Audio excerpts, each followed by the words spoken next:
Latar belakang. Dalam setiap aktivitas terdapat banyak hazard dan risiko yang ada. Maka upaya antisipasi dan pengendalian diperlukan untuk menjamin keselamatan dan kesehatan para pekerja. Pada kesempatan kali ini, kami dari kelompok 7 akan mengidentifikasi safety hazard, health hazard, dan 5 hierarki pengendalian pada pembongkaran salah satu rumah yang ada di Jalan Cocoran 1. Sebelum itu, kita perlu tahu nih, apa sih safety hazard, health hazard itu?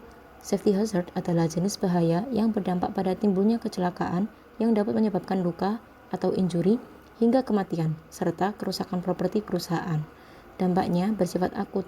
Sedangkan health hazard adalah jenis bahaya yang berdampak pada kesehatan yang menyebabkan gangguan kesehatan dan penyakit akibat kerja. Selain itu, terdapat 5 hierarki pengendalian. Yang pertama, eliminasi. Eliminasi merupakan upaya untuk menghilangkan sumber potensi bahaya yang berasal dari bahan, proses, operasi, atau peralatan. Yang kedua, substitusi. Substitusi merupakan upaya untuk mengganti bahan, proses, operasi, atau peralatan dari yang berbahaya menjadi tidak berbahaya. Yang ketiga yaitu modifikasi engineering atau rekayasa teknis. Rekayasa teknis merupakan upaya untuk memisahkan sumber bahaya dari tenaga kerja dengan memasang sistem pengaman pada alat, mesin, dan area kerja. Yang keempat, upaya administratif. Administratif merupakan upaya pengendalian dari sisi tenaga kerja agar dapat melakukan pekerjaan secara aman. Dan yang terakhir, personal protective equipment atau penggunaan alat pelindung diri. Alat pelindung diri merupakan upaya penggunaan alat yang berfungsi untuk mengisolasi sebagian atau seluruh tubuh dari sumber bahaya. Safety hazard, kegiatan pembongkaran rumah dengan subaktivitas pembongkaran rumah dengan cara memalu bangunan. Dengan potensi bahaya yang pertama adalah potensi bahaya mekanik dengan melakukan kegiatan memalu. Untuk resiko dapat mengakibatkan tangan pekerja terjepit atau terpalu. Dengan pengendalian, yang pertama adalah eliminasi. Menyingkirkan palu dari area kerja. Namun, hal ini tidak dapat dilakukan karena alat dibutuhkan untuk kegiatan ini. Yang kedua adalah dengan substitusi, dengan menggantikan palu dengan alat yang lain yang lebih safety. Selanjutnya adalah rekayasa teknis, memodifikasi bahan dari alat palu dengan bahan yang lebih ringan. Selanjutnya adalah administratif, memberikan poster atau edukasi mengenai bagaimana cara memalu dengan benar dan aman. Selanjutnya adalah PPE, dengan menggunakan alat pelindung diri seperti menggunakan sepatu dan sarung tangan safety. Bahaya mekanik yang selanjutnya adalah posisi tangan dan pandangan mata yang kurang baik. Posisi tangan yang salah dan pandangan mata yang kurang baik dapat mengakibatkan resiko palu mengenai mata. Untuk pengendaliannya adalah yang pertama, eliminasi. Pada poin ini kita dapat menyingkirkan palu atau seluruh alat yang berbahaya dari area kerja. Namun hal ini tidak mungkin dilakukan karena alat dibutuhkan untuk kegiatan ini. Selanjutnya adalah substitusi dengan mengganti alat palu dengan alat yang lebih safety. Selanjutnya adalah rekayasa teknis. Hal ini tidak dapat dilakukan. Selanjutnya adalah administratif, memberikan poster atau edukasi mengenai bagaimana cara memalu dengan benar dan aman, terutama jarak pandangan mata terhadap palu. Selanjutnya adalah PPE, dengan menggunakan alat pelindung diri seperti menggunakan kacamata safety. Bahaya mekanik yang ketiga adalah tangan yang kurang kuat untuk memegang palu. Dengan resiko, jika tenaga pekerja kurang kuat, maka palu akan beresiko terjatuh mengenai kaki. Untuk pengendalian, yang pertama adalah eliminasi. Pada poin ini, kita dapat menyingkirkan palu dari area kerja. Namun, hal ini tidak mungkin dilakukan karena alat sangat dibutuhkan untuk kegiatan ini. Yang kedua adalah substitusi, dengan menggantikan palu dengan alat lain yang lebih safety. Selanjutnya adalah rekayasa teknis. Hal ini tidak dapat dilakukan. Selanjutnya adalah administratif, dengan memberikan poster atau edukasi mengenai bagaimana cara memalu dengan benar dan aman. Selanjutnya adalah PPE, dengan menggunakan alat pelindung diri seperti menggunakan sepatu safety. Adapun healthy hazard dari aktivitas memalu. Yang pertama ada chemical hazard. Memalu di tembok ataupun kayu dapat menimbulkan debu yang dapat menyebabkan penyakit paru-paru apabila terlalu sering menghirup debu tersebut tanpa menggunakan APD. Resikonya penurunan kesehatan paru-paru, kanker paru-paru, peradangan paru-paru, iritasi saluran nafas atas seperti hidung dan tenggorokan. Pengendalian resiko apabila terlalu sering mendengar ketukan palu. Eliminasi. Mengurangi jam kerja. Rekayasa teknis, pengurangan sumber bising di sumber bising seperti pengurangan bising di tahap perencanaan bangunan, pemasangan peredam penyerap suara, administratif, melakukan sosialisasi kepada pekerja tentang risiko bahaya terkena NIHL, Noise Induced Hearing Loss, dan membuat pilihan untuk melakukan pencegahan. Personal Equipment atau PPE, menggunakan alat pelindung telinga pribadi yaitu penyumbat telinga dan pelana telinga, edukasi, dan alat pelindung diri APD. Yang kedua ada ergonomi hazard. Jika gerakan memalu terus berulang, akan terkena CTS. Resikonya, pekerja dapat mengalami kesemutan pada tangan, nyeri terbakar, serta mati rasa di tangan dan jari-jari tangan. Penurunan fungsi otot, otot menjadi lemah, dan kemampuan jari atau tangan yang terpengaruh oleh CTS akan berkurang. Yang kedua, pengendalian resiko apabila terlalu sering menghirup debu. Substitusi, ganti material lain yang tidak mengandung kristalin silika adalah cara terbaik untuk menghilangkan bahaya. Rekayasa teknis, memasang sistem penampung debu seperti backfiller, dust collector, dan lain-lain. Administratif, lakukan sosialisasi secara menyeluruh kepada pekerja tentang bahaya silika dan upaya pencegahannya. Lakukan pemeriksaan kesehatan berkala khusus untuk pekerja yang terpapar debu di area kerjanya. Personal Equipment (PPE), memakai APD sesuai seperti masker atau respirator. Ketiga ada Chemical Hazard. Apabila terlalu sering mendengar ketukan palu, akan menyebabkan telinga sakit. Resikonya, penurunan pendengaran, semakin sering terpapar bising dan semakin lama durasi paparan maka semakin tinggi risiko terjadinya NIHL, mengalami rasa sakit di telinga setelah paparan suara keras. Kehilangan pendengaran karena suara keras dapat terjadi cepat atau lambat. Kesulitan mendengar, suara lembut atau samar, mengalami kesulitan memahami apa yang dikatakan orang lain karena terdengar seperti bergumam. Pengendalian resiko apabila terlalu sering menghirup debu. Substitusi, ganti material lain yang tidak mengandung kristalin silika adalah cara terbaik untuk menghilangkan bahaya. Rekayasa teknis, memasang sistem penampung debu seperti backfiller, dust collector, dan lain-lain. Administratif, lakukan sosialisasi secara menyeluruh kepada pekerja tentang bahaya silika dan upaya pencegahannya. Lakukan pemeriksaan kesehatan berkala khusus untuk pekerja yang terpapar debu di area kerjanya. Personal Equipment (PPE), memakai APD sesuai seperti masker atau respirator. Pengendalian resiko jika terkena CTS.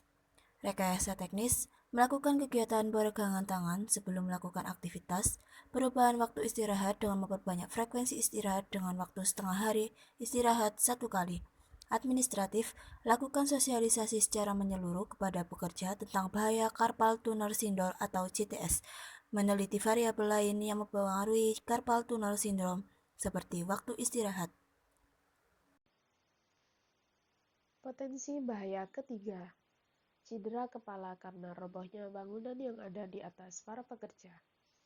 Resiko yang ditimbulkan oleh pekerja yakni luka pada kepala atau bocornya kepala akibat tidak menggunakan APD yang baik dan benar. Pengendalian resiko. Eliminasi.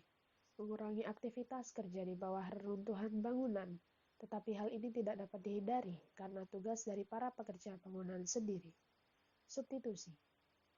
Rekayasa teknis. Membuat alat safety yang dapat melakukan kerja sama seperti yang dikerjakan oleh manusia. Administratif.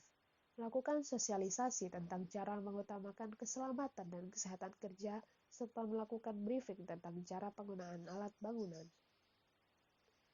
PPE. Menggunakan safety helmet dan APD yang sesuai. Potensi bahaya mekanik kedua. Timba dan gerobak yang memuat bahan bangunan menimbulkan bahaya mekanik. Resiko yang dapat ditimbulkan dari kegiatan ini ialah bahan bangunan yang bisa kapan saja jatuh melukai kaki pekerja. Pengendalian resiko, eliminasi, mengurangi bahan bangunan yang berlebihan, substitusi, rekayasa teknis, menambah satu roda pada bagian depan agar lebih seimbang. Administratif, melakukan briefing sebelum bekerja tentang penggunaan alat-alat bangunan dengan baik dan benar. PPE, menggunakan safety shoes atau APD yang sesuai. Subaktivitas ketiga, memasukkan bahan bangunan ke dalam gerobak. Safety hazard, potensi bahaya mekanik, memasukkan bahan bangunan ke dalam gerobak dengan bantuan alat sekop. Risiko yang dapat ditimbulkan pada pekerja ini adalah cedera tangan apabila gerakannya dilakukan secara terus-menerus tanpa ada istirahat. Pengendalian risiko, eliminasi, mengurangi penggunaan sekop, substitusi, mengganti penggunaan sekop dengan alat canggih serta menambah jam istirahat bagi para pekerja. Rekayasa teknis, membuat alat yang lebih safety digunakan dan lebih memuat barang banyak saat mengangkut ke dalam gerobak. Administratif, melakukan sosialisasi tentang bahaya cedera pada lengan. Personal equipment atau PPE, menggunakan plester tangan serta menggunakan APD yang sesuai. Potensi bahaya health hazard, chemical hazard, memasukkan bahan bangunan ke dalam timba dengan alat bantu sekop menimbulkan debu yang dapat menyebabkan penyakit pernafasan atau ISPA apabila terlalu sering menghirup debu tersebut tanpa menggunakan masker ataupun APD lainnya. Resiko terkena ISPA terinfeksinya paru-paru dan peradangan pada pernafasan, iritasi saluran nafas atas seperti hidung dan tenggorokan. Pengendalian resiko, eliminasi, substitusi, rekayasa teknis, membuat alat canggih yang dapat memasukkan bahan bangunan tanpa campur tangan manusia, membuat alat penyaring debu yang efektif. Administratif, melakukan sosialisasi kepada pekerja tentang bahaya penyakit ISPA, serta melakukan pemeriksaan secara berkala pada seluruh pekerja. PPE, menggunakan masker atau respirator serta menggunakan APD sesuai dengan ketentuan yang berlaku. Potensi bahaya physical hazard, apabila terlalu sering terpapar langsung sinar matahari, membuat kulit mudah terbakar dan dapat mudah terkena penyakit sunburn. Resiko terkena penyakit sunburn yang dapat mengakibatkan terbakarnya kulit pekerja dan gampang terkena penyakit kanker kulit. Pengendalian resiko, eliminasi, mengurangi aktivitas di bawah paparan sinar matahari, substitusi, tidak bekerja pada jam-jam munculnya matahari, rekayasa teknis, membuat alat penutup sementara agar tidak bekerja di bawah sinar matahari secara langsung. Administratif, melakukan sosialisasi pencegahan sunburn, serta melakukan pergantian shift kerja. PPE, memakai pakaian yang sesuai SOP, menggunakan sunblock serta menggunakan APD yang sesuai. Potensi bahaya ergonomi hazard, gerakan memasukkan bahan bangunan ke dalam timba dengan posisi tubuh bertumbuh pada tulang belakang yang dapat menyebabkan nyeri ataupun cedera pada tulang belakang. Resiko yang dapat ditimbulkan, nyeri pada tulang belakang mengakibatkan penurunan fungsi otot. Otot menjadi lemah sehingga bekerjanya tidak maksimal. Pengendalian risiko, eliminasi, mengurangi gerakan yang menyebabkan bertumbuhnya pada tulang belakang. Substitusi, rekayasa teknis, membuat alat yang dapat membantu pekerjaan manusia, contohnya ekskavator dan lain-lain. Administratif, melakukan sosialisasi tentang bahayanya cedera atau nyeri pada tulang belakang yang mengakibatkan terhambatnya aktivitas. PPE, menggunakan obat-obatan herbal. Subaktivitas yang terakhir adalah memindahkan batu-batuan ke tempat lain dengan gerobak dorong. Terdapat 3 safety hazard. Safety hazard yang pertama adalah bahaya mekanik. Gerobak sorong yang berjalan dan memuat batu-batuan. Resikonya, non-pekerja menabrak pekerja yang mendorong gerobak pasir. Kaki terkena tumpuan gerobak, tangan akan mengalami cedera jika pegangan pada gerobak licin dan pekerja tidak memakai sarung tangan. Pengendaliannya, yaitu pengendalian rekayasa teknis. Menambah silikon sudut pada tumpuan gerobak dibuat setumpul mungkin. Administratif, melakukan sosialisasi sebelum bekerja tentang bahaya yang terdapat di tempat kerja, menempel poster edukasi ketika di tempat kerja. Pengendalian PPE, menggunakan alat pelindung diri seperti sarung tangan, safety vest, helm, dan safety shoes. Safety hazard yang kedua yaitu bahaya mekanik. Banyak batu berceceran di area sekitar. Resikonya, saat mendorong gerobak memiliki resiko gerobak akan tersandung batu yang berceceran dan menyebabkan badan tidak seimbang, kemudian jatuh beserta gerobak.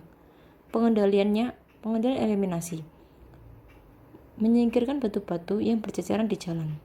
Pengendalian administratif, memberi sosialisasi kepada pekerja bahwa batu-batuan harus ditempatkan di satu titik tertentu dan tidak mengganggu jalan. Pengendalian PPE, menggunakan alat pelindung diri seperti sarung tangan, safety vest, helm, dan safety shoes. Safety hazard yang ketiga yaitu bahaya mekanik. Batu-batuan yang dimuat di gerobak. Resikonya, pekerja akan tertimpa pasir atau batu jika jalan tidak seimbang. Jika batu jatuh, maka bagian tubuh akan mengalami luka lecet dan memar. Pengendaliannya, eliminasi. Mengurangi muatan batu-batuan di gerobak. Pengendalian administratif, melakukan sosialisasi sebelum bekerja tentang bahaya yang terdapat di tempat kerja, menempel poster edukasi ketika di tempat kerja, dan untuk PPE-nya menggunakan alat pelindung diri seperti sarung tangan, safety shoes, dan memakai baju atau celana panjang yang aman dipakai.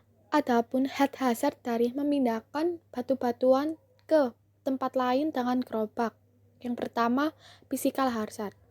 Physical hazard paparan sinar matahari pada pekerja saat mendorong, yang beresiko penurunan kesehatan pada kulit, mata, dan sistem imun, serta kanker kulit yang merupakan efek terburuk dari sinar ultraviolet. Pengendalian resikonya, pertama, eliminasi. Menghindari daerah yang terkena paparan matahari secara langsung. Substitusi, memindahkan jam kerja yang awalnya pagi hari menjadi sore hari. Rekayasa teknik, membuat atap pelindung dari aluminium foil. Administratif, melakukan sosialisasi dengan pelatihan terkait prosedur kerja, instruksi kerja, dan penyakit akibat kerja yang disebabkan oleh paparan sinar matahari. Serta PPE, personal equipment, memakai APD sesuai seperti kacamata hitam, pakaian pelindung sinar matahari, topi, dan tabir surya. Nah, untuk selanjutnya ada chemical hazard terkena debu silika. Terkena debu silika beresiko pekerja dapat terserang penyakit silikosis, penurunan fungsi paru-paru, peradangan paru-paru, bahkan kanker paru-paru. Untuk pengendalian kontrolnya ada eliminasi, menghindari area yang terdapat banyak debu. Substitusi, ganti material yang tidak mengandung kristalin silika. Rekayasa teknis, memasang sistem penampung debu seperti bag filter, dust collector, dan lain-lain. Administratif, lakukan sosialisasi secara menyeluruh kepada karyawan tentang bahaya dan upaya pencegahan sesuai yang tertera pada MSDS. Personal equipment, menggunakan APD seperti respirator. Untuk yang terakhir ada ergonomic hazard, postur tubuh yang salah saat memindahkan batu-batuan. Postur tubuh pekerja yang salah ini akan beresiko mengalami low back pain atau nyeri punggung bagian bawah. Untuk pengendalian kontrolnya, substitusi, mengurangi gerakan berulang atau berlebih secara terus-menerus. Rekayasa teknis, menggunakan alat bantu angkat-angkut. Administratif, menyusun SOP, memberikan pendidikan dan pelatihan teknik pengendalian resiko, teknik peregangan otot kepada pekerja. PPE, menggunakan APD sesuai dengan ketentuan. Kesimpulan, dalam pekerjaan proyek pembongkaran pedestal satu rumah di Jalan Jojoran 1, banyak ditemukannya potensi bahaya dan risiko yang dapat menimpa pekerja dan orang yang berada di sekitar area pembongkaran tersebut. Faktor adanya potensi bahaya dan risiko adalah karena kurangnya penerapan pada konsep SMK 3, kurangnya pengetahuan pekerja tentang bahaya di tempat kerja, dan tidak ada alat pelindung diri yang sesuai untuk melindungi diri. Saran, sebaiknya pekerja wajib memakai APD, pakaian, alat, dan bahan yang sesuai dengan penerapan konsep SMK 3 agar pekerja terhindar dari hazard dan risiko yang dapat menimpa dirinya.